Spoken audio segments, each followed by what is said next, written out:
إن الحمد لله نحمده ونستعينه ونستغفره ونعوذ بالله من شرور أنفسنا ومن سيئات أعمالنا من يهد الله فلا مضل له ومن يضلل فلا هادي له وأشهد أن لا إله إلا الله وحده لا شريك له وأشهد أن محمدًا عبده ورسوله أما بعد فإن خير الحديث كتاب الله وخير الهدي هدي محمد صلى الله عليه وسلم وشر الأمور محدثاتها وكل محدثة بدعة وكل بدعة ضلالة وكل ضلالة في النار.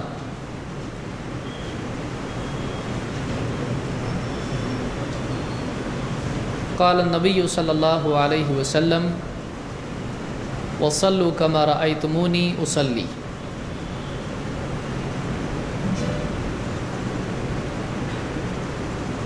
اس سے پہلے کہ ہم آگے بڑھیں، پچھلے جو مسائل پچھلے ہفتے میں ایک ہفتے میں یا 2 ہفتوں میں ہم نے سیکھے ہیں ان کا جائزہ لینا بھی میں مناسب سمجھتا ہوں. اس سے بھی پہلے یہ بتائیے کہ اس کورس کا مقصد کیا ہے؟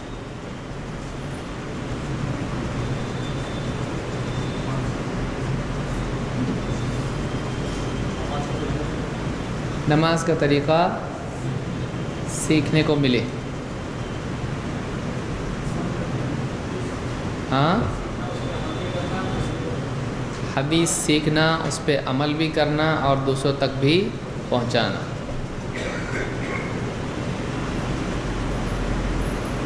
تو باقی دروس میں نہیں رہتا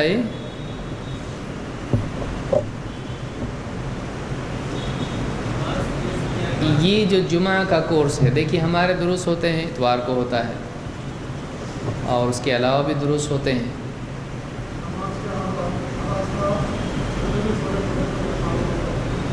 نماز کی تمام چیزیں چھوٹی بڑی ساری ہم کو معلوم.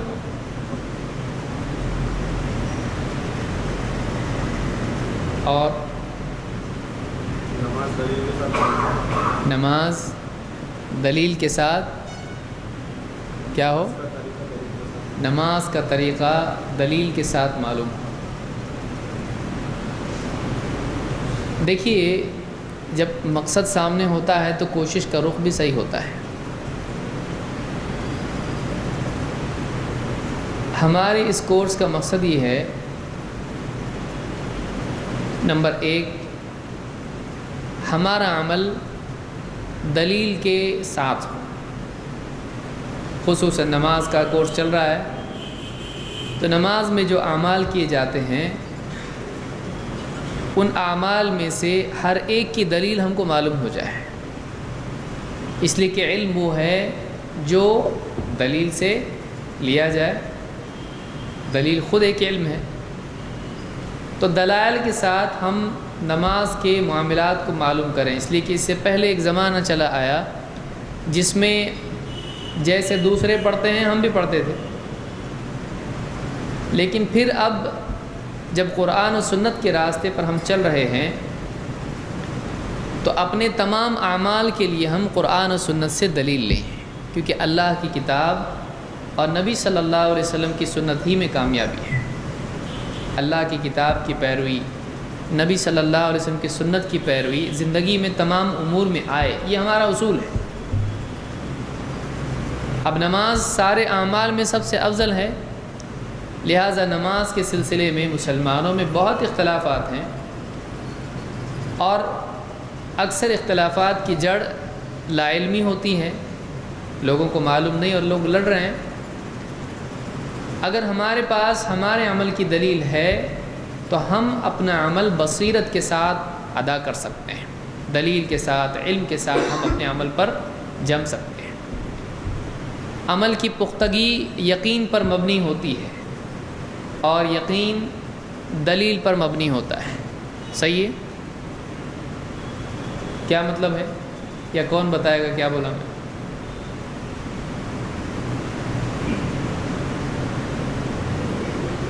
کیا کہا میں نے؟ ایک ٹرانس بولتے ہیں نا جس کو، چل رہا ہے، بول رہے ہیں، بولو، ہم سن رہے ہیں. ہاں میں نے جو جملہ کہا وہ جملہ کیا ہے؟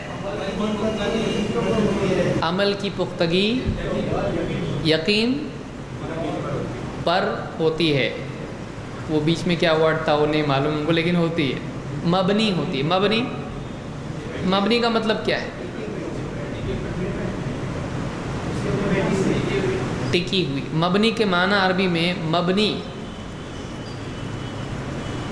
بنا جس کو کہتے ہیں، بنا کس کو کہتے ہیں؟ بنیاد. بنا اس پر ٹکا ہونا، چھت. کوئی چیز کسی اور چیز پر ٹکی ہوتی ہے. تو یہاں پر بنا بنیاد کے معنی میں آتا ہے.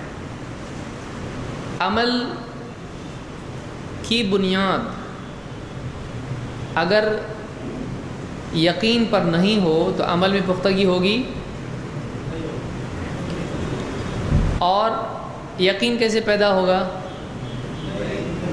دلیل سے پیدا ہوگا. تو ظاہر بات ہے کہ دلیل سے یقین اور یقین سے عمل میں پختگی پیدا ہوتی ہے. اس لیے ہم کو شروعات اگر عمل کی پختگی اور یقین دونوں چیزیں خود قیمتی ہیں.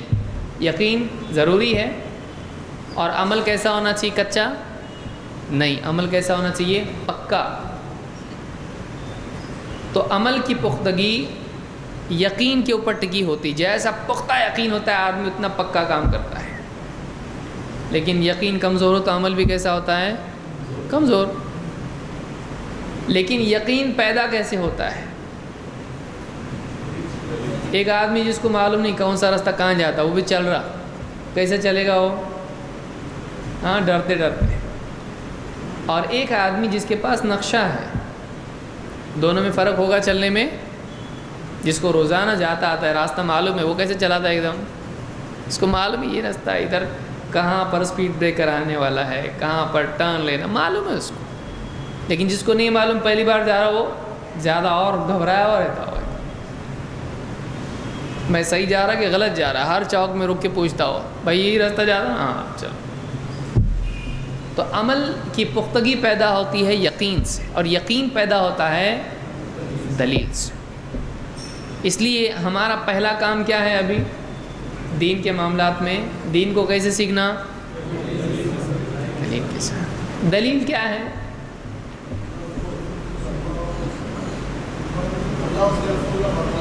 اللہ اور اس کے رسول کا فرمان. کتاب و سنت دلیل ہے، اللہ اور اس کے رسول کا فرمان دلیل ہے. اسی لیے اللہ کے نبی صلی اللہ علیہ وسلم نے کہا تھا کہ اپنے بعد دو چیزیں چھوڑے جا رہا، اگر ان دونوں کو مضبوطی سے تھامے رہو گے تو. لہٰذا معلوم ہی ہوا کہ کتاب و سنت مضبوطی سے تھامے رہنے والا آدمی گمراہ نہیں ہوگا. گمراہی کا اپوزٹ کیا ہے؟ ہدایت. تو یہ دو چیزیں ان میں کیا ہے؟ ہدایت ہے. تو ہدایت پر رہنے کے لیے ہم کو دو چیزیں تھامنی پڑیں گی. کون سی؟ اللہ کی کتاب اور نبی صلی اللہ علیہ وسلم کی سنت، یہ آپ کا طریقہ. تو یہ ہدایت ہے، اللہ کی طرف سے رہبری ہے. یہی اصل علم ہے. یہی اصل کیا ہے؟ علم ہے. ہدایت کے معنی کیا ہے؟ گائیڈنس، رہبری. تو ہدایت کے معنی رہبری کے ہیں. تو کتاب و سنت کا علم اگر ہمارے پاس، آج امت میں گمراہی کیوں ہے؟ اسی لیے نہیں کہ اسی لیے ہے کہ کتاب و سنت کا علم نہیں ہے. اگر کتاب و سنت کا علم آ جائے تو گمراہی سے حفاظت ہو سکتی، آدمی گمراہی سے نکل سکتا ہے. لہٰذا اعمال کا بگاڑ سوچ کے بگاڑ سے پیدا ہوتا ہے. صحیح ہے؟ آپ کو دعوت دینا ہے اگر کسی کو، تو آپ سمجھائیں گے کیسے؟ اعمال کا بگاڑ، دنیا میں جو بھی بگاڑ ہے وہ کس کی وجہ سے ہے؟ ہاں فرشتے آ کے گڑبڑ کر رہے کچھ یہاں پہ؟ نہیں. کس کی وجہ سے ہے؟ ظہر الفساد فی البر والبحر بما کسبت ایدی الناس. لوگوں کی کرتوت کی وجہ سے زمین میں، خشکی میں، تری میں بگاڑ آ چکا ہے. انسان کی کرتوت ہے اس میں. انسان کا عمل بگڑا ہوا ہے. عمل بگڑتا ہے انسان کی سوچ کی وجہ سے. تو سوچ کی اصلاح کس چیز سے کی جاتی ہے؟ علم کے ذریعے سے. آدمی کی سوچ کیسے بدلتی ہے؟ اس کا علم بدلے گا، اس کا یقین بدلے گا. تو اس کے یقین اور علم کو بدلنے سے اس کی سوچ بدلتی ہے. لہٰذا دین کے تمام امور میں، عقیدہ ہو، عبادات ہوں یا جو بھی معاملات ہوں، ہمارے لیے ضروری ہے کہ ہم اس میں کیا کریں؟ صحیح علم لوگوں کو دیں. اور صحیح علم کون سا ہے؟ اللہ اور اس کے رسول سے جو علم ملتا ہے وہ صحیح علم ہے. تو یہ جو دروس ہمارے ہو رہے ہیں، ان کا مقصد کیا ہے؟ صحیح علم ہم کو ملے. واقعی علم کیا ہے؟ کتاب و سنت سے. واقعی علم کتاب و سنت سے، یا وہ جو اس سے مستنبط ہو. کیا اس سے ہو؟ یعنی اس سے استنباط کیا ہو، یعنی اس سے نکالا گیا، جو کتاب و سنت کی بنیاد پر غور و فکر کر کے کوئی بات نکالی گئی ہو. کیا وہ بھی صحیح ہوتا ہے؟ کتاب و سنت کی بنیاد پر اگر کوئی چیز ہے تو وہ بھی کیا ہے؟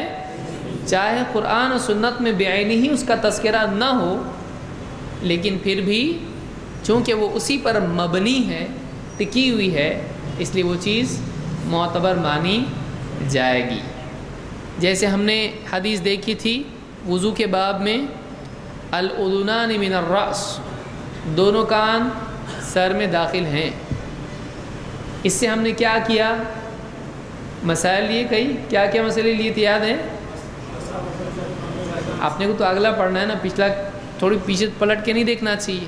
کامیاب آدمی ہمیشہ آگے دیکھتا ہے نا، کہ پیچھے بھی دیکھتا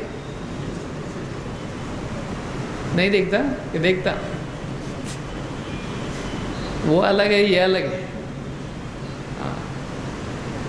کہ آدمی محنت کر کے جیب میں ڈال رہا ہے تو جیب میں سنبھالنا چاہیے نا. تو یہ پچھلا سنبھالنا چاہیے پچھلا، ورنہ سوراخ بنا کے رکھا ہے جیب میں، لے رہا ہے اور بھر رہا ہے اور نکل رہا ہے. وہ ایسا نہیں ہونا چاہیے. علم کا حال پچھلا یاد رہنا چاہیے. تو ہم یہ جو دروس ہمارے ہیں، ان کا مقصد یہ ہے کہ ہم اللہ اور اس کے رسول کے دین کو اللہ اور اس کے رسول کی تعلیمات میں قبول کریں، تاکہ ہم خود بھی اطمینان پر رہیں، ہمارے عمل میں پختگی پیدا ہو، اور ہم دوسروں کو بھی اطمینان دلا سکیں. اس لیے کہ فلاں شخص فلاں شخص فلاں شخص، ہر ایک آدمی کی بات اپنی ہے، لیکن جب دلیل کے ساتھ بات پیش کی جاتی ہے، اللہ اور اس کے رسول کی بات غلط ہوتی ہے؟ نہیں. میری بات غلط ہو سکتی ہے، آپ کی بات غلط ہو سکتی ہے، فلاں مولوی صاحب کی بات غلط ہو سکتی کہ نہیں ہو سکتی، لیکن اللہ اور اس کے رسول کی بات غلط نہیں ہو سکتی. تو کیوں نہ ہم لوگوں میں صحیح بات تقسیم کریں، کیوں نہ ہم لوگوں کو اللہ کی بات بتائیں، اللہ کے نبی محمد عربی صلی اللہ علیہ وسلم کی بات بتائیں، تاکہ لوگ پختگی پر قائم ہو جائیں، دین پکا ہو جائے، کوئی آ کے ان کو گمراہ نہیں کر پائے. یہ مقصد ان دروس کا ہے. ٹھیک ہے. پچھلے درس میں ہم نے کچھ مسائل دیکھے تھے. ان میں سے کیا کیا مسائل تھے؟ کسی کو یاد ہے؟ کیا یاد آ رہا آپ کو؟ کچھ آ رہا؟ اللہ کے نبی صلی اللہ علیہ وسلم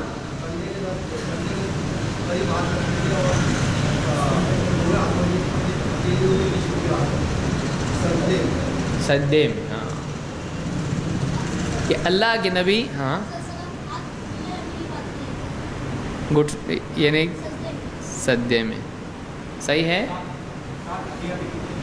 7 ہڈیاں ٹکنا چاہیے. اپنے ہاتھوں کو، ہاں، قبلے کی طرف رکھیں، ہاں. اور سجدے میں آپ ہاتھ پھیلاتے تھے. آپ صلی اللہ علیہ وسلم سجدے میں ہاتھ اس طرح سے پھیلاتے تھے. چپکانا صحیح ہے ایسا؟ بغلوں کو چپکا کے یوں ٹھنڈی میں جیسے آدمی سردی لگ رہی ہے اس کو، نہیں. اور زمین پہ ہاتھ کوہنیاں ٹکانا چاہیے سجدے میں؟ نہیں. کون سے جانور سے مشابہت ہے اس کی؟ دیکھیے نماز میں تمام جانوروں کی مشابہت سے منع کیا گیا ہے.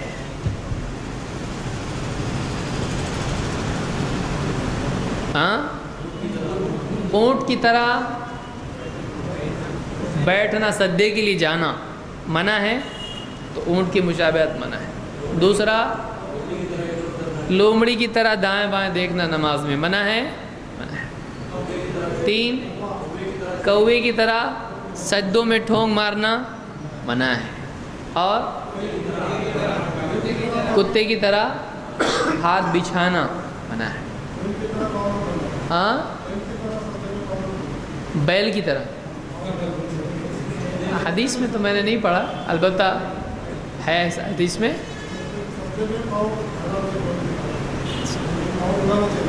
اچھا، گھوڑے کی دم کی طرح ہاتھ نہ ہلائے، تو پھر رفع الیدین کیوں کرتے ہیں آپ لوگ؟ ہاں، سلام کے وقت ہے وہ۔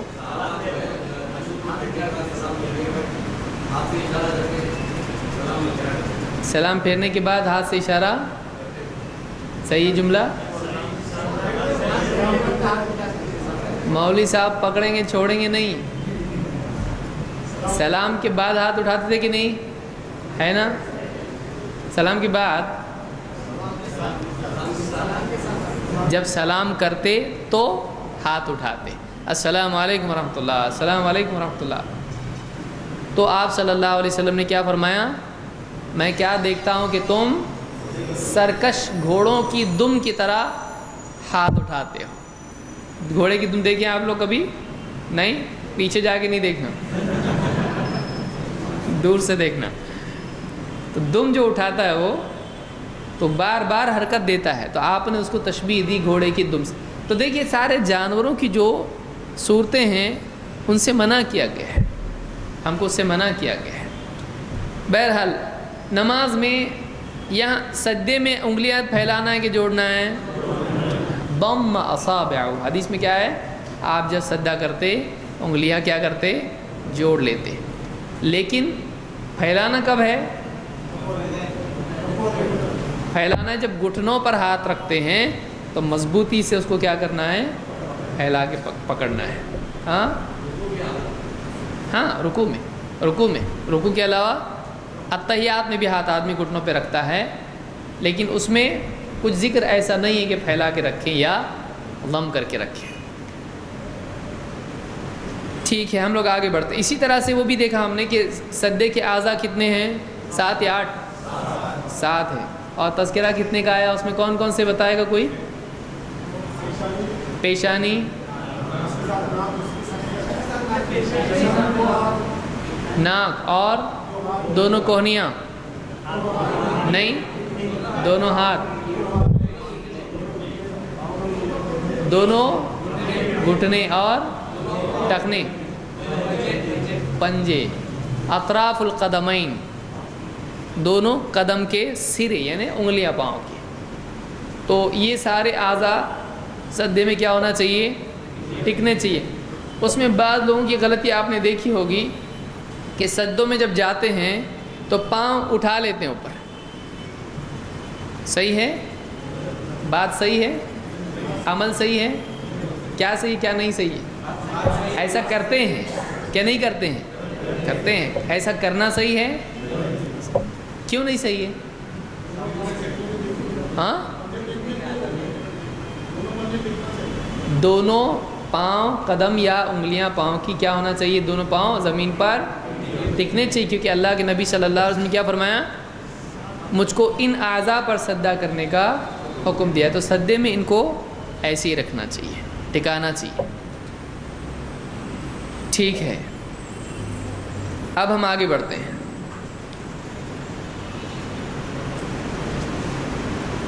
باب نمبر 50،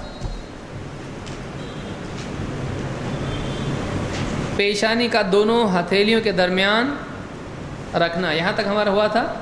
ہاں ٹھیک ہے نا۔ وائل بن حجر رضی اللہ عنہ کی حدیث ہے، فلما سجد بین کفیہ، اللہ کے نبی صلی اللہ علیہ وسلم نے جب سجدہ کیا تو آپ نے دونوں کفین کے درمیان سجدہ کیا۔ کفین کس کو بولتے ہیں؟ یہ کفین ہے، اسی لیے اس کو کف بولتے ہیں ٹیلر حضرات۔ ہاں، یہ کف کیوں آتا ہے؟ اس لیے کہ یہاں تک آتا ہے، کفین۔ تو جب آپ صلی اللہ علیہ وسلم نے سجدہ کیا تو دونوں کفین کے درمیان سجدہ کیا، یعنی اپنا سر کہاں رکھا؟ دونوں ہتھیلیوں کے درمیان۔ یہ مسلم کی حدیث ہے۔ اب ہم آگے بڑھتے ہیں۔ ابو حمید الساعدی رضی اللہ تعالیٰ عنہ کی روایت میں ہے، اللہ کے نبی صلی اللہ علیہ وسلم کی نماز کے متعلق فرماتے ہیں، فَإِذَا سَجَدَ وَضَعَ يَدَيْهِ غَيْرَ مُفْتَرِشٍ وَلَا قَابِضِهِمَا وَاسْتَقْبَلَ بِأَطْرَافِ أَصَابِعِ رِجْلَيْهِ الْقِبْلَةَ۔ یہ حدیث کہاں ہے؟ بخاری میں ہے، ہاں بخاری میں ہے، کتاب الاذان میں ہے۔ فَإِذَا سَجَدَ، جب آپ نے سجدہ کیا، وَضَعَ يَدَيْهِ، اپنے دونوں ہاتھ رکھے زمین پر، غَيْرَ مُفْتَرِشٍ، اس طور پر کہ دونوں ہاتھوں کو آپ نے بچھایا نہیں۔ کس کی طرح بچھایا نہیں؟ تو پہلے سے منع ہے، تو نہیں کرنا چاہیے۔ ہاتھ اپنے بچھائے نہیں زمین پر، وَلَا قَابِضِهِمَا، اور ہاتھوں کو سمیٹا بھی نہیں۔ قبضہ کا مطلب ہوتا ہے سمیٹنا، ثم قبضناہ الینا قبضا یسیرا، قبضہ کا مطلب ہوتا ہے سمیٹنا۔ تو اپنے ہاتھوں کو ایسا بغلوں سے چپکانا، یہ سمیٹنا ہوا، تو ایسا یعنی سمیٹا بھی نہیں اور زمین پر کوہنیوں کے ساتھ میں ہاتھ کو بچھایا بھی نہیں۔ وَاسْتَقْبَلَ بِأَطْرَافِ أَصَابِعِ رِجْلَيْهِ الْقِبْلَةَ، اور اپنے پاؤں کی، دونوں پاؤں کی انگلیوں سے آپ نے استقبال قبلہ کیا۔ یعنی کیا مطلب؟ آپ نے پاؤں کی انگلیاں کیسے بچھائیں؟ جیسے یہاں اگر قبلہ ہے تو آپ نے کیسا انگلیاں کیسی ہونا چاہیے پاؤں کی؟ ہاں، یعنی پاؤں کی انگلیاں قبلہ کی طرف ہونا چاہیے۔ ایسا الٹا پاؤں سجدے میں نہیں کرنا چاہیے کہ پورے تلوے پیچھے یا آسمان کی طرف ہو رہے ہیں، نہیں، بلکہ کیسا کرنا چاہیے؟ پاؤں کھڑے ہوں اور انگلیاں اس طرح سے قبلے کی طرف ہونا چاہیے، پاؤں کی۔ تو یہ آپ کا عمل سنت سے ثابت ہے۔ یہ بخاری میں ہے کہ سجدے میں کتنی باتیں اس حدیث میں ملی، بتائیے کون کون سی بات ہے؟ نمبر 1، ہاں، فلما سجد وضع یدیہ، سجدہ کیا تو کیا کیا آپ نے؟ ہاتھوں کو بچھایا نہیں۔ 2، سمیٹا نہیں۔ یہاں انگلیوں کے سمیٹنے کی بات ہو رہی ہے ہاتھوں کی؟ یا غلط فہمی میں کوئی آ سکتا ہے؟ ولا قابضہما کا مطلب یہ سمجھے گا انگلیاں سمیٹنا نہیں چاہیے۔ یہاں انگلیوں کی بات ہو رہی، ہاتھوں کی بات ہو رہی ہے۔ تو ہاتھ آپ نے بچھائے نہیں، ورنہ انگلیاں بھی بچھائے نہیں، مطلب لینا پڑے گا پھر، کیونکہ ہوا میں رکھے انگلیاں، کہاں رکھیں؟ کہ گال پہ رکھیں۔ انگلیاں آپ نے بچھائیں، ہتھیلی بچھائی، لیکن ہاتھ پورے کے پورے زمین پر نہیں بچھائے اور سمیٹے بھی نہیں۔ 3، پاؤں کی انگلیاں کس رخ پر ہونا چاہیے؟ کون سے پاؤں کی؟ سیدھے یا الٹے؟ دائیں بائیں؟ کیسے معلوم پڑا آپ کو؟ رجلئی، دونوں پاؤں، دونوں قدم۔ رجل کے معنی کیا ہے؟ قدم۔ تو اس حدیث سے تینوں مسئلے ہم کو معلوم ہوئے ہیں۔ اور آگے بڑھتے ہیں۔ مسئلہ نمبر 52، ایڑیوں کو جوڑنا۔ ایڑی کس کو بولتے ہیں؟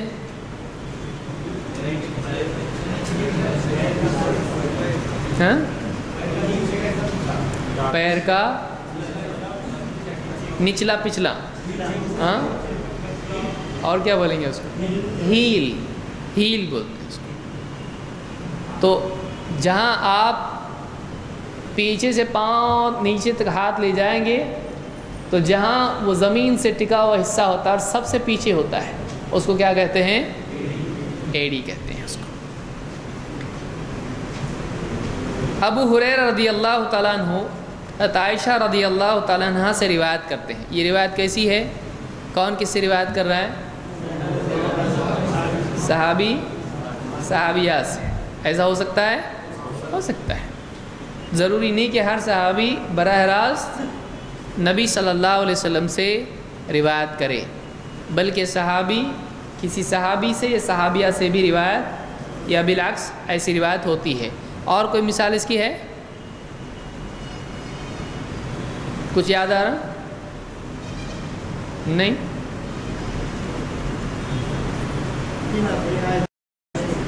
تین آدمی آئے، کیا کیے؟ کس سے پوچھے؟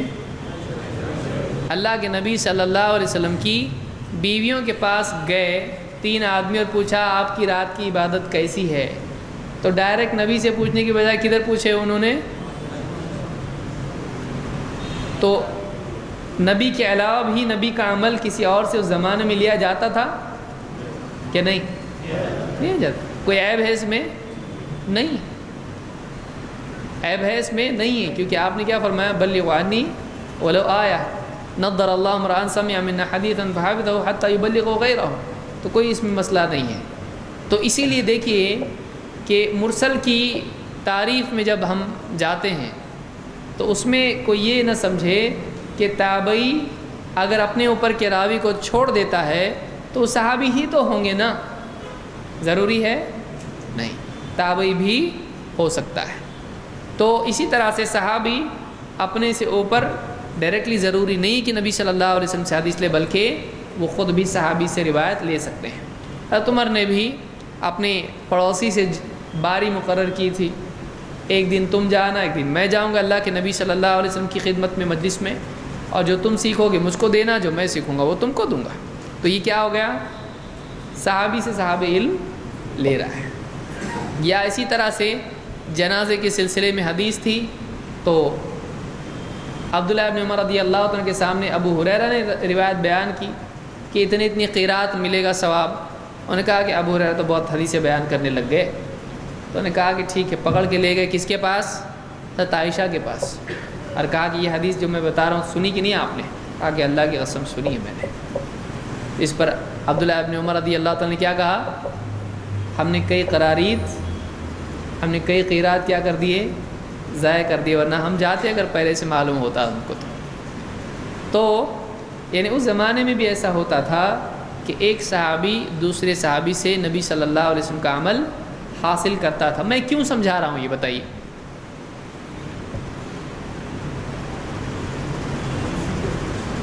ہم سیکھیں اور باقی چیزیں.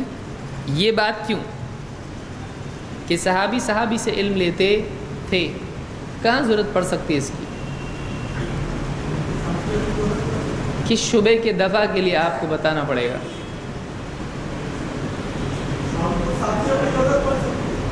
ہاں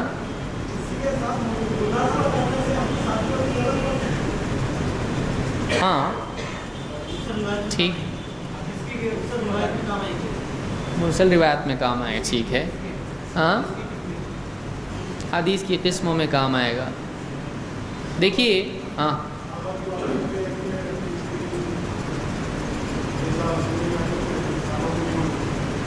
وہ نہیں مانتے ہو تو پہلے بھی نہیں مانیں گے، دوسرے بھی صحابی کو نہیں مانیں گے. دیکھیے بعض اوقات ایسا ہوتا ہے کہ ایک صحابی ایک ایسا واقعہ نقل کرتے ہیں جس میں وہ خود موجود نہیں تھے. جیسے انس رضی اللہ تعالیٰ نے واقعہ نقل کیا اللہ کے نبی صلی اللہ علیہ وسلم کا کہ فرشتے آئے، آپ کو بچھایا بچپن میں اور سینہ چاک کیا. یا کوئی صحابی چھوٹے تھے اور وہ ایسا واقعہ بیان کر رہے ہیں جس میں موجود نہیں تھے. تو اس وقت میں کوئی آدمی اس روایت کو یہ کہہ کر رد نہ کر دے کہ انہوں نے تو براہ راست اس واقعے میں یہ موجود تھے نہیں تھے. تو اس احتمال کی وجہ سے وہ لوگ کیا کرتے ہیں، اس کو بعض لوگ کہتے ہیں کہ یہ روایت منقطع ہے. لیکن اس میں دو احتمال ہوتے ہیں. کسی صحابی کا ایسے واقعے کو روایت کرنا جس میں وہ موجود نہیں تھا. دو احتمال کیا ہیں؟ احتمال معلوم ہے؟ پاسبلٹی کیا ہے وہ؟ انہوں نے کسی صحابی سے سنا ہوگا. اور دوسرا ہاں وہ خود وہاں پہ تھے. سوال کیا ہے؟ سوال میں خود ہے کہ نہیں تھے نا. جواب سوال پہ مبنی ہونا چاہیے کہ تیر کہیں جا رہا ہوں.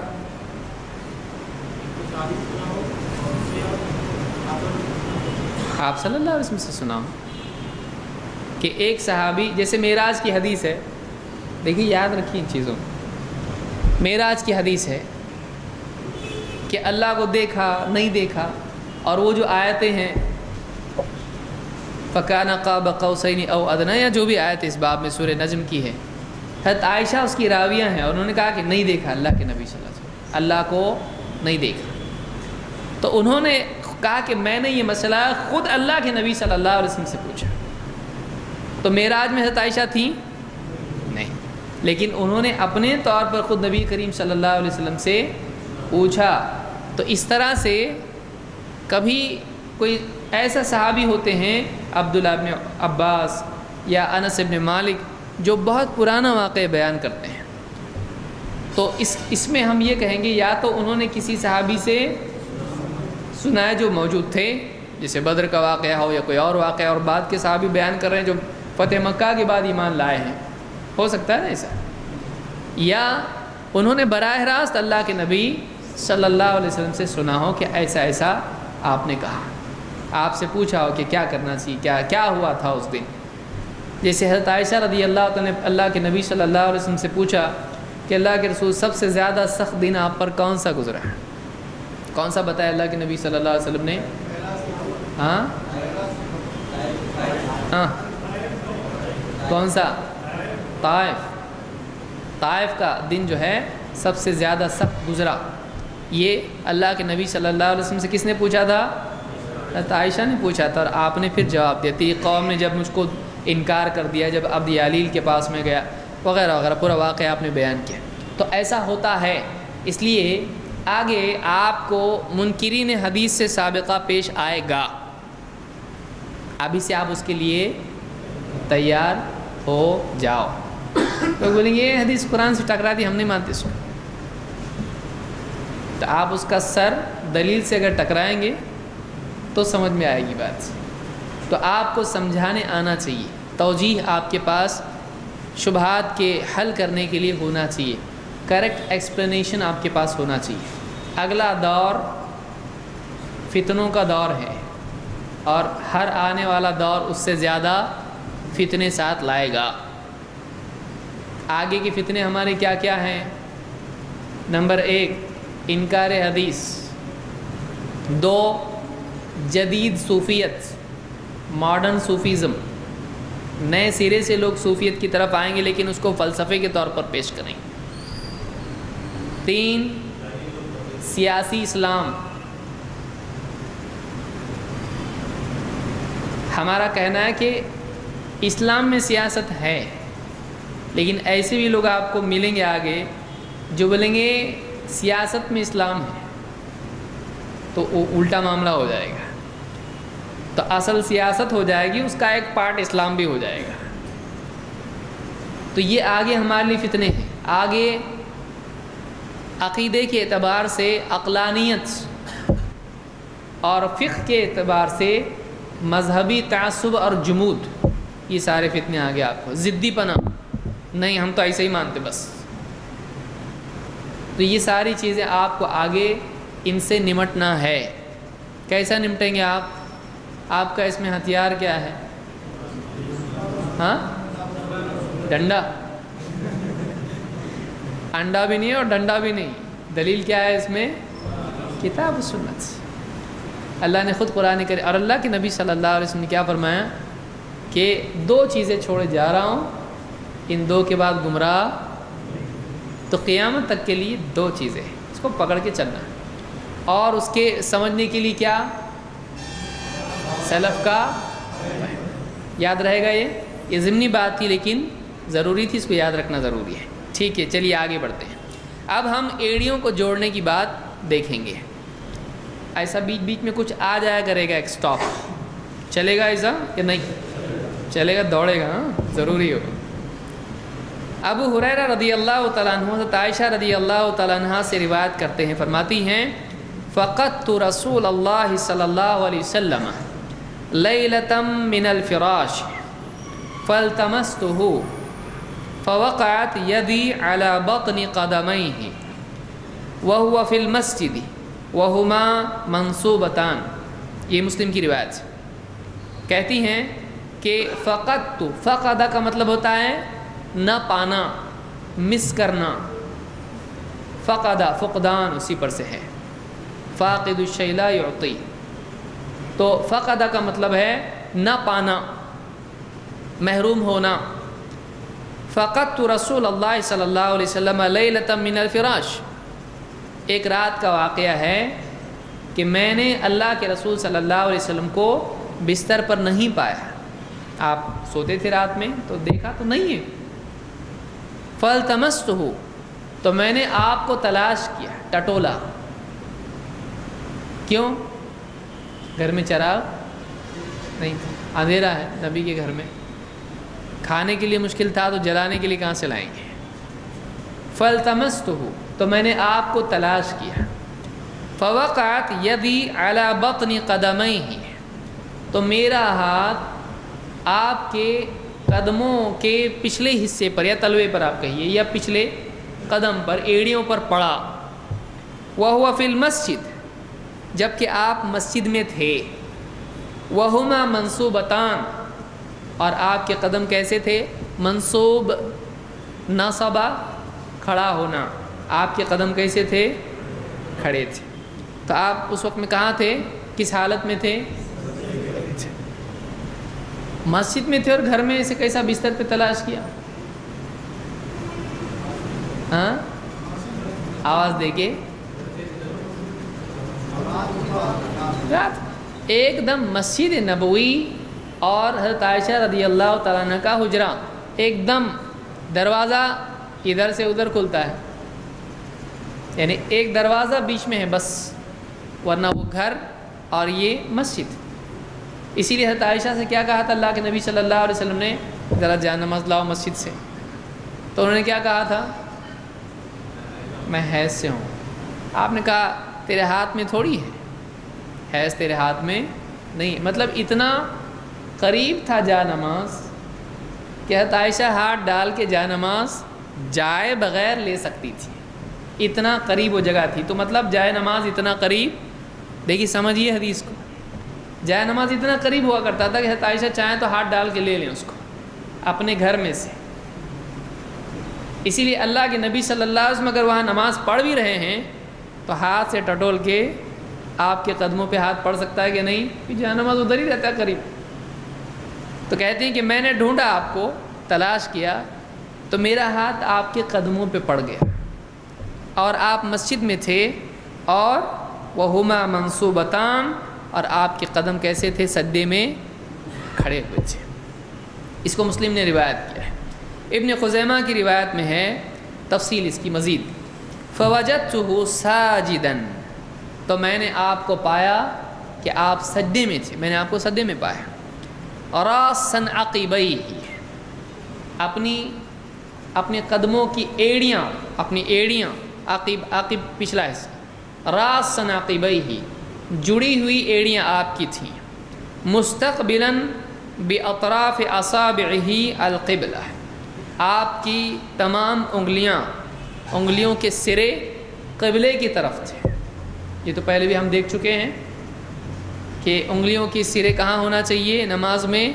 سجدے کی حالت میں ہاتھ کے یا پاؤں کے؟ ہاتھ کے نہیں نا، ہاتھ کے بھی اور پاؤں کے بھی قبلے کی طرف ہونا چاہیے، کہ آدمی اپنے پورے وجود کے ساتھ قبلے کی طرف رخ کیے ہوئے ہیں۔ تو اس کو ابن خزیمہ نے، ابن حبان نے، حاکم نے اور بہقی نے روایت کیا، اور یہ صحیح روایت ہے۔ تو اس حدیث سے کئی باتیں معلوم ہوئیں۔ کیا کیا معلوم ہوا؟ نمبر 1، چلیے دیکھتے ہیں کیا کیا باتیں اس میں سامنے آئیں۔ سجدے میں دونوں پاؤں یعنی قدم کیسے ہونا چاہیے؟ ایڑیاں کھڑی ہونا چاہیے، نمبر 1۔ نمبر 2، راسن کا مطلب کیا ہے؟ جڑی ہوئی ہونا، تو جڑی ہوئی ہونا چاہیے ایڑیاں، راسن عقبیہ، ایڑیاں جڑی ہوئی تھی۔ 3، ہاں ایڑیاں، انگلیاں قبلے کی طرف ہونا چاہیے، اور ہو گیا، وہ تو پہلا پوائنٹ تھا۔ ہاں ہو گیا،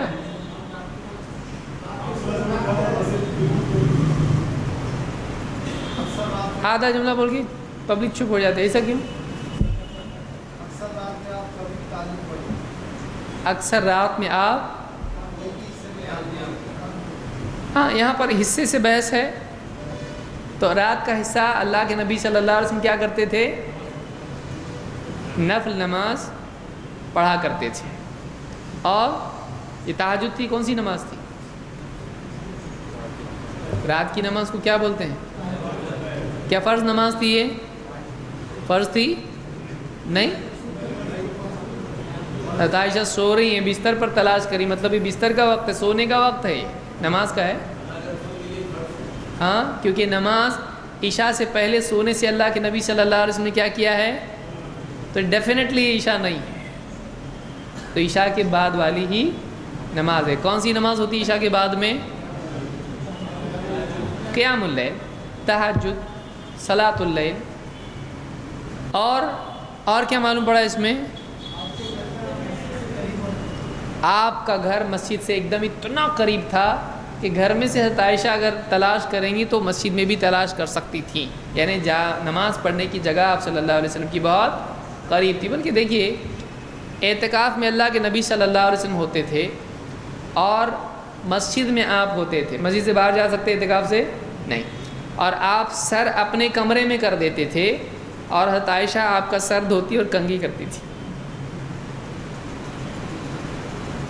تو حضرت عائشہ کیا کرتی تھی؟ اللہ کے نبی صلی اللہ علیہ وسلم کی کنگھی کرتی تھی. تو آپ کا سر گھر میں اور آپ کدھر؟ مسجد. اتنا اندر، اتنا ایک دم کنیکٹڈ گھر تھا آپ کا. اور ابن خزیمہ حضرت عائشہ سے، اس کی پوری سند ہے، ساری سند بتانا یہاں پہ. ہاں حکم ہے، ہاں حکم سے وجوب ثابت ہوتا ہے. ہاں یعنی ایک میں پہلی روایت کون سی کتاب کی ہے؟ بخاری کی ہے. کچھ نام نہیں آیا تو بخاری. ہاں مسلم کی. اور دوسری صحیح ابن خزیمہ. مسلم کی روایت میں کیا حصہ ہے؟ کیا ضرورت تھی مسلم کی روایت بیان کرنے کی؟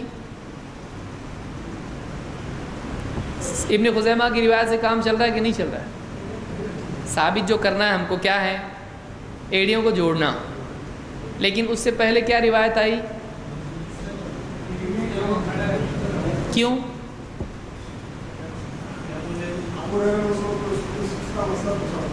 ہاں تو اس میں نہیں پوچھا. دیکھیے کتاب لکھنے والا مؤلف، عام طور سے محدثین یا جو بھی استدلال کرنے والے ہوتے ہیں، اصول یہ ہے کہ اگر کسی مسئلے میں دلیل بخاری یا مسلم میں موجود ہے یا دونوں میں، تو زیادہ اہمیت کس کو ہوتی ہے؟ کیونکہ امت کا اتفاق ہے ان کے صحیح ہونے پر. تو مسئلے کے ثبوت کے لیے ان کتابوں کو کیا کیا جاتا ہے؟ مقدم کیا جاتا ہے، تاکہ کوئی آدمی یہ نہ سوچے اچھا اس بارے میں بخاری مسلم میں کچھ بھی نہیں ہے. ایسا نہیں ہونا چاہیے. بلکہ کوئی مسئلہ اگر بخاری مسلم میں ہے یا کوئی حدیث اس کا طریق ہے، تو علماء کا طریقہ اس میں یہ ہوتا ہے کہ وہ اس مسئلے پر جو حدیث آئی ہے پہلے بخاری مسلم کی بیان کر دیتے ہیں. پھر اگر کوئی زیادتی اس میں ہے جو بعد کی کتابوں میں آئی ہے تو بتاتے کہ فلاں ترمذی میں یہ لفظ زیادہ ہے. تو عموماً ایسا ہوتا ہے، کبھی کبھی نہیں بھی ہوتا ہے. کبھی کوئی محدث چونکہ بہت تفاوت ہوتا ہے روایت میں، وہ ٹکڑا بخاری کی روایت میں ہے ہی نہیں اصل جس کو ثابت کرنا ہے، تو اس کو چھوڑ کر اصل روایت ترمذی کی یا ابو داؤد کی روایت کرتے ہیں اور اس طرح سے کہتے ہیں کہ اس کی اصل بخاری میں ہے یا اس کی اصل صحیح میں موجود ہے، اشارہ اس طرف کر دیتے ہیں. لیکن یہ روایت بعینی ہی کس کتاب میں ہے؟ ابن خزیمہ میں ہے یا کسی اور کتاب میں ہے. کبھی ایسا کرتے ہیں کہ ایک روایت کے الفاظ بیان کر دیتے ہیں. جیسے یہ روایت ہے، مثلا ابن خزیمہ کی روایت بیان کر دی کسی محدث نے یا کسی عالم نے، اور وہ کہتے ہیں کہ اس کو بخاری، مسلم یا فلاں جو بھی ہیں انہوں نے روایت کیا، جیسے اس کو مسلم نے روایت کیا ہے اور ابن خزیمہ نے بھی، اور کیا کہیں گے آگے؟ الفاظ ابن خزیمہ کے ہیں۔ کیوں؟ اس لیے کہ بہت واضح فرق ہے دونوں کی روایت میں۔ جو اصل زیادتی ہے جوڑنے کی وہ مسلم میں ہے، ایڑیوں کے کھڑے رکھنے کا ذکر کس کتاب میں ہے؟ لیکن یہاں جوڑنے کا ذکر مسلم میں ہے نہیں، وہ کس روایت میں ہے؟ تو یہاں بولنا ضروری ہو جائے گا۔ یہ بول کے چلے گا یہ روایت مسلم میں ہے نہیں، اصل روایت جو آ رہی ہے مسلم کی ہے۔ حضرت عائشہ نے رات کی نماز بتائی، میں نے تلاش کیا تو نبی کو مسجد میں پایا اور میرا ہاتھ آپ کی ایڑیوں پر پڑا۔ یہ واقعہ ایک ہی ہے یا الگ ہے؟ ایک ہی واقعہ ہے، لیکن مختلف راویوں کے بولنے سے کوئی راوی کوئی حصہ چھوڑ دیتا ہے، اس پہ ہم سمجھا چکے ہیں اس سے پہلے بھی۔ ایک ہی واقعے کو کئی بیان کرنے والے کچھ ٹکڑا اس میں سے چھوڑ بھی دیتے ہیں۔ تو اب بخاری میں ایک ٹکڑا نہیں ہے اور ابن خزیمہ کی روایت میں ہے، مسلم میں ایک ٹکڑا نہیں ہے، باقی حدیث ہے، اصل حدیث ہے، لیکن اس کا بہت ہی اہم ٹکڑا جو ہم کو ثابت کرنا ہے وہ کسی اور کتاب میں ہے۔ تو ہم کو کیا کرنا پڑے گا؟ صحیح طریقہ اس میں کیا ہے؟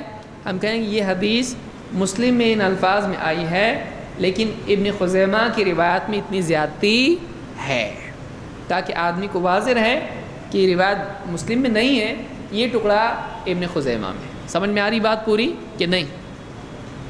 ہاں نہیں سمجھا تو سب سے اچھا طریقہ ہے کہ ہاں آگے بڑھو، کیونکہ اور واپس سمجھائیں گے اور کنفیوز ہوں گے، اس کے لیے جلدی آگے چلو، نیا کچھ تو بتاؤ۔ تو یہ روایت اس سے یہ بھی معلوم ہوتا ہے کہ عورت کو چھونے سے ہے کہ نہیں، اور ہاں ہاتھ کے اندر وہ تو ایک الگ، اس وقت میں اس روایت میں حیض کا ذکر ہے نہیں، یہ الگ روایت ہے، وہ الگ روایت ہے۔ لیکن اس روایت سے معلوم ہوتا ہے کہ اگر کوئی عورت کسی مرد کو، شوہر ہے مثلا، نماز کی حالت میں چھو لے تو اس کی نماز فاسد نہیں ہوتی ہے۔ نماز کی حالت میں، دیکھیے وہ روایت جو ہے کون سی ہے؟ اللہ کے نبی صلی اللہ علیہ وسلم نماز کو جانے کے پہلے آپ نے حضرت عائشہ کو بوسہ دیا، پیار کیا، اپنی بیوی ہیں آپ صلی اللہ علیہ وسلم کی، اور آپ نے بتایا حضرت عائشہ نے۔ کیوں؟ اب کوئی جاہل یہ کہے یہ کوئی بتانے کی بات ہے تو صحیح ہے کہ غلط؟ کیوں بتانا چاہیے ایسی باتیں؟ کچھ لوگوں نے ان احادیث کی وجہ سے حدیثوں کا انکار کیا اور کہا کہ دیکھو یہ بولنے کی بات ہے، سب اس طرح کی لوگوں نے اپنی طرف سے گھڑ دیا ہے حدیثیں، لہٰذا ہم حدیث کو نہیں مانتے کیونکہ ایسی شرم کی بات ہے اس کے اندر ہے۔ کیا بولیں گے آپ اس کو؟ سنت ہے تو آپ لوگ عمل کرتے ہیں اس پہ؟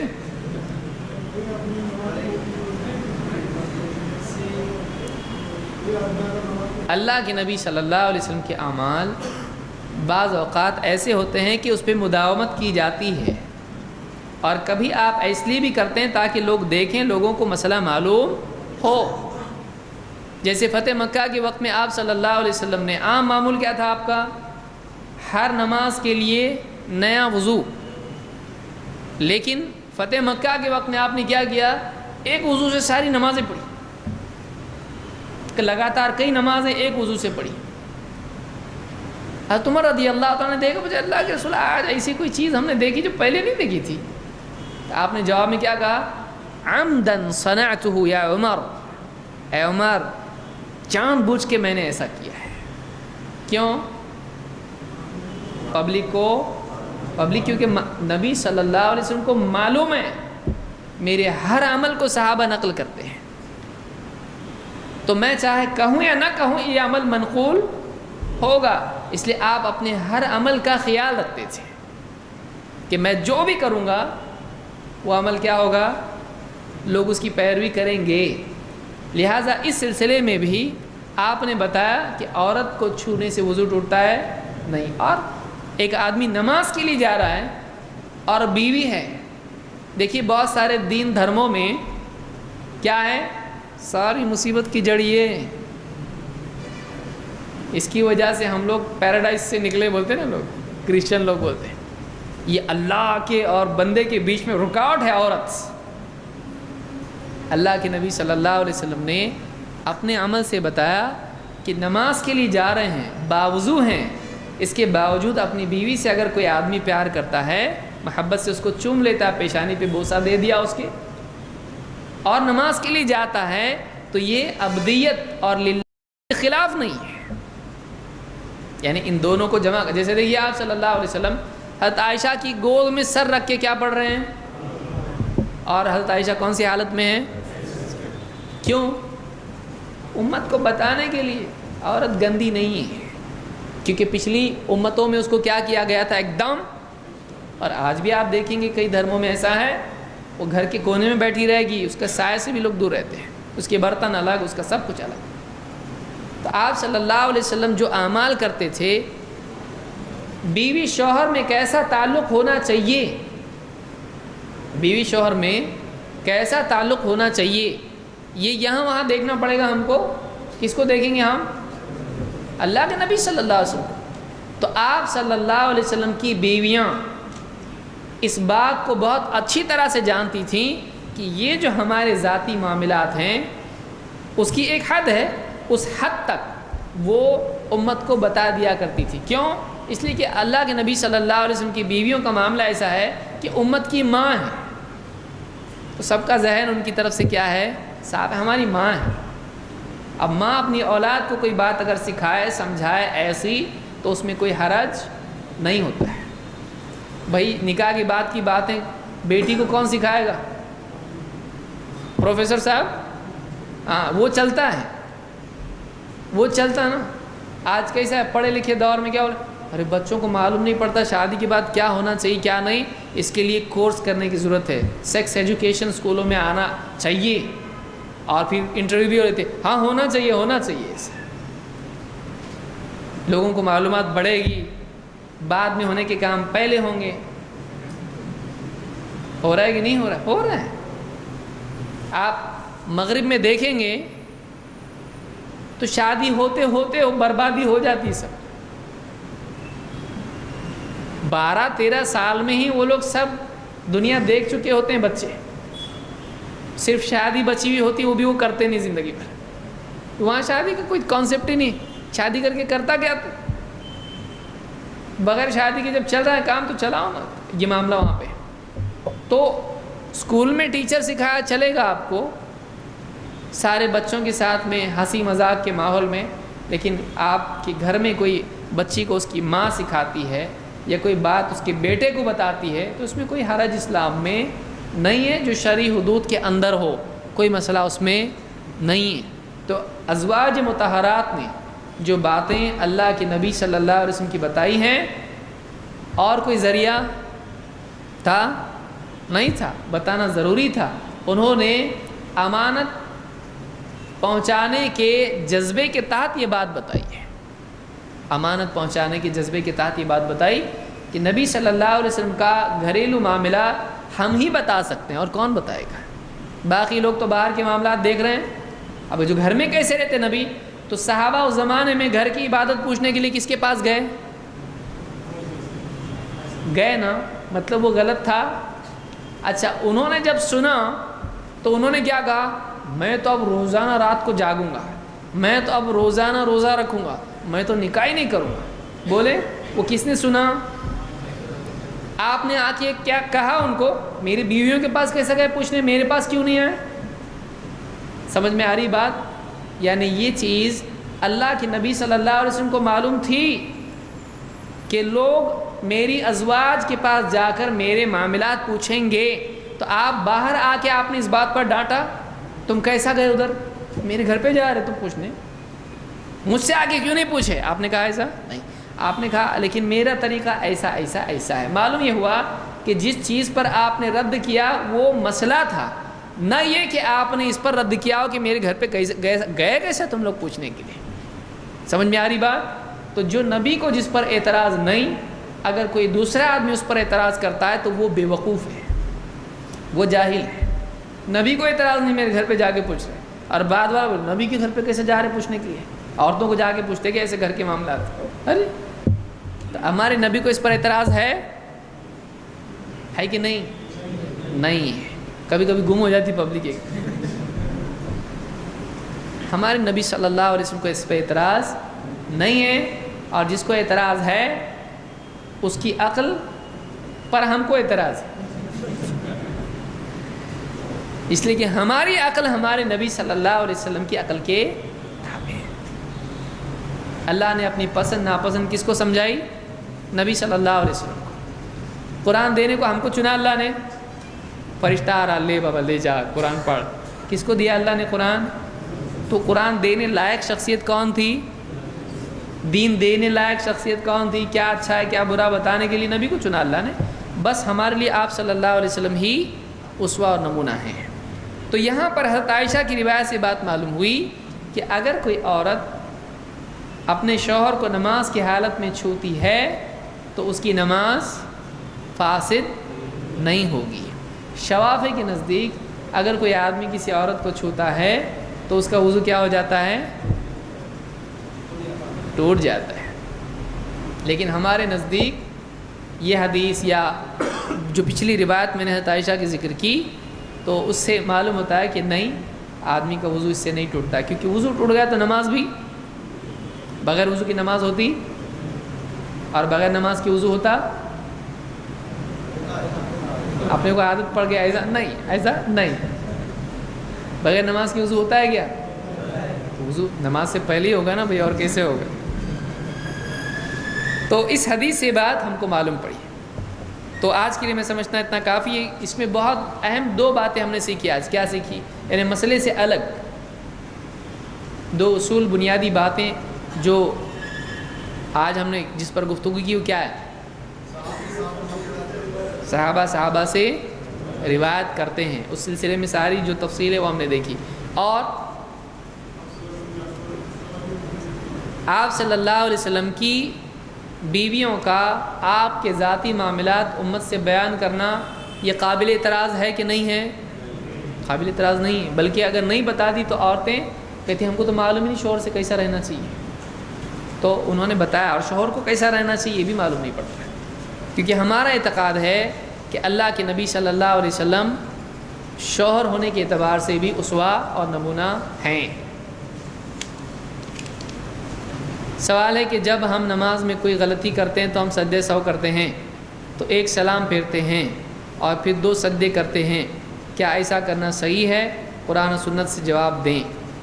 دیکھیے، جو سجدے سہو کے لیے ایک سلام پھیر کر پھر 2 سجدے کرنے کا جو عمل رائج ہے، میرے علم میں اس کی کوئی صحیح دلیل، معتبر دلیل نہیں ہے۔ سوال ہے کہ بچے کی ولادت کے کتنے دن بعد ایک عورت نماز پڑھے؟ اس کے کچھ دن کیا کسی حدیث میں ذکر ہوئے ہیں؟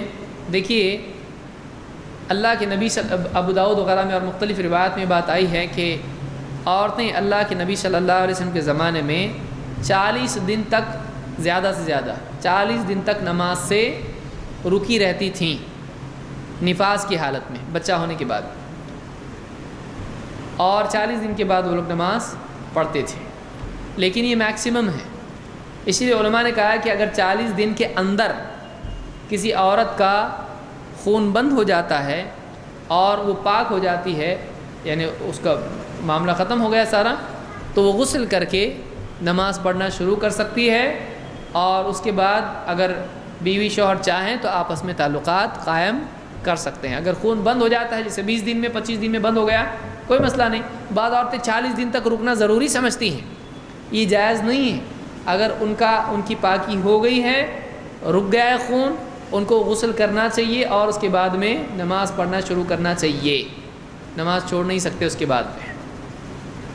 کچھ لوگ بھیجتے ہیں گاؤں میں لوٹا پانی کا مولوی صاحب کے پاس، غسل کی دعا پڑھو، معلوم پڑتا ہے مولوی صاحب گئے چھٹی پہ، تو یہ غسل بھی تھوڑا پوسٹ پون ہو جاتا ہے۔ ہاں، تو غسل کی کوئی دعا اس طرح کی ہے نہیں ہے۔ اب کھانے کی ہوتی ہے اگر دعا تو ایسا پھونک کے پڑھنے کی، کھاتے کہ نہیں، جان دو اللہ مالک ہے، اللہ بسم اللہ بول کے کہا، مولوی صاحب آئیں گے تب تک رکنے کا کیا؟ تو کھانے میں سمجھتا اور نہانے میں نہیں سمجھتا۔ کیسی قوم ڈاک ہوئی دیکھیے۔